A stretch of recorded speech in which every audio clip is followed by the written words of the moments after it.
like and subscribe. They're here, the last warning. B.N.Rocker's heart pounded in his chest as he sprinted through the dense forest. Behind him, the sounds of dogs barking grew louder. His mind raced as fast as his legs, replaying the moments that led him here. Just hours ago, he had landed his interdimensional ship in a remote clearing, hoping to evade detection long enough to warn this world. Now, they were hot on his trail. He could hear the mechanical whir of the drone scouts, the hounds barking, and the soldiers' shouts. Daniel's only chance was to reach civilization, blend in, and find someone who would listen to his warning. He burst out of the forest onto a deserted road. His eyes darted around, searching for any sign of life. In the distance, he spotted the faint glow of a town. Summoning his remaining strength, he ran towards it. Daniel staggered into the police station, collapsing against the counter. The officer on duty glanced up, eyebrow raised, clearly unimpressed by the man before him. "Help me," Daniel gasped. "They're coming. An invasion. Interdimensional parallel worlds. They look like you. Listen to me. They're already here." The officer leaned back in his chair, smirking. "Another one of those nut jobs, huh? Been watching too much TV, buddy." "I'm serious," Daniel insisted, slamming his fist on the counter. "They're already here, infiltrating everything. They'll take over this world. If we don't act now." The officer chuckled, shaking his head. "Yeah, right. Maybe you should try Hollywood. Sounds like a great sci-fi flick." Desperation clawed at Daniel. He knew he sounded crazy, but he had to make someone believe him. "Call Alex, tell him your story," one officer shouted. As the officers around him laughed and dismissed his pleas, he knew he had to do something.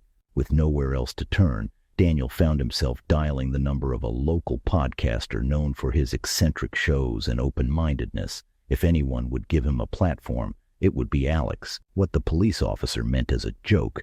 Daniel took his advice. "Hello, this is Alex. You've reached the unseen truth." "Alex, my name is B.N.Rocker. I have a story that will change everything you know about your world. Please, you have to hear me out." There was a pause, then a chuckle. "All right, Daniel, you've piqued my curiosity. How about an interview tonight?" Daniel sat across from Alex, nerves and anticipation coiling in his stomach. The podcaster, a man in his mid-30s with a skeptical smile, leaned forward.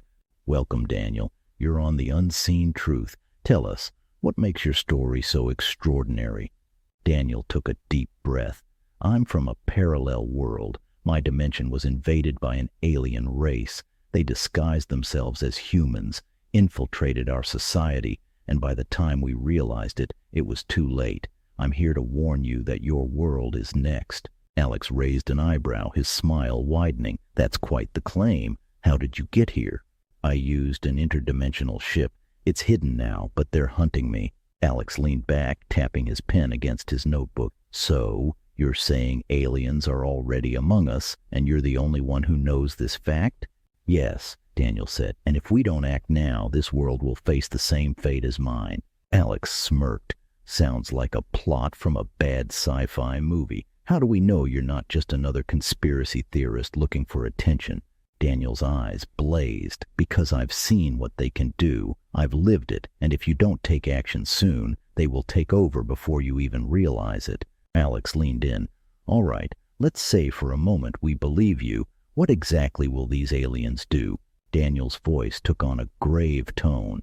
"They will infiltrate your governments, your media, your finances, your infrastructure, your military. Soon, it will be impossible to challenge them, for they will be in control of all key elements of this world. And then, they will start the elimination of the native species called humans. Moving to another Earth, they will rinse and repeat until there is no humans left in any dimension." Alex's smirk widened. "That's quite the doomsday scenario. So, you're telling me these aliens have a step-by-step plan to dominate and then exterminate us?" Daniel nodded fervently. "Exactly. They are meticulous, patient, and ruthless. They blend in perfectly. By the time you realize who they are, they will have already taken over everything that matters. They did it to my world, and they will do it here." Alex tapped his chin thoughtfully. "Let's break this down. You say they start with infiltration. How exactly do they go about it?" Daniels stated. They start by replacing key individuals in positions of power, politicians, media moguls, military leaders. No one suspects a thing until it's too late. And once they have control of these key positions, what then? Alex pressed. Then they manipulate events to consolidate their power. They create crises and then offer solutions that grant them more control. Economic turmoil, political scandals, even natural disasters. Everything is orchestrated to ensure they remain in power. Alex leaned forward, his eyes narrowing. So, you're saying every major event could potentially be part of their plan? Yes, Daniel said urgently. And it's not just the big events. They influence public opinion through the media, shape policies that favor their agenda, and slowly erode the freedoms and rights of the people. By the time the general population realizes what's happening, it's already too late to fight back. Alex chuckled softly. That's quite the conspiracy, but why go to such lengths? What's their endgame? Daniel's face darkened. Extermination. Once they have total control, they begin the systematic elimination of the human race. They see us as pests, an obstacle to their expansion. They will use your own systems against you, turning your technology, your weapons, even your environment into tools of your destruction. The room fell silent for a moment. Alex broke the silence with a question that carried a hint of genuine curiosity. And after we're gone, what do they do then? They strip the planet of its resources and move on to the next target. They are a nomadic species moving from world to world, consuming everything in their path. They leave nothing but barren wastelands in their wake. Alex sat back, a thoughtful expression on his face. It's a compelling story, Daniel, but why should anyone believe you? What proof do you have? Daniel's frustration bubbled over. I am the proof. My very existence, my escape from my world, my knowledge of their tactics, all of it is proof. But I understand why it's hard to believe. That's why I need your help to spread the word, to make people aware before it's too late. Alex smiled. All right, Daniel, you've had your say. Let's hear more about this so-called invasion and what you expect people to do about it. Daniel felt the weight of Alex's skepticism, but he pressed on, detailing the horrors he had witnessed, the destruction of his world, and the cunning of the invaders. Alex played the devil's advocate perfectly, his questions sharp and mocking, his tone disbelieving. The listeners were no doubt laughing along, dismissing Daniel as another crackpot. But Daniel didn't care about their laughter. He needed to get his message out. Suddenly, a change came over Daniel. His eyes flashed and his skin seemed to ripple. Before Alex could react, Daniel stood up, his body transforming. His human disguise melted away, revealing his true alien form. They did this to my world first, Daniel shouts. That's how I know what's in store for your world. Alex's smirk faded, but then something unexpected happened. He leaned forward, his expression changing to satisfaction. That's a wrap, Alex said, his voice suddenly cold and commanding. We have all we need.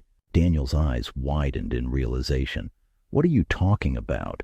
Alex stood, his smile returning, now twisted with malevolence. I think we finally tracked down the last of them. Before Daniel could react, soldiers grabbed him, dragging him away, kicking and screaming. His eyes locked on Alex. You're one of them, Daniel hissed. Alex nodded slowly, a sinister grin spreading across his face. Indeed. And now, thanks to you, our plan can proceed without hindrance. Goodbye, Daniel. The podcast was a ruse all along. The invasion had already begun, and the last warning had been silenced. Sir, we just had a call about some kind of spaceship thing parked in the church's field, roughly 2 miles down the road. Sir, he wants you to come take a look at it, the officer reported.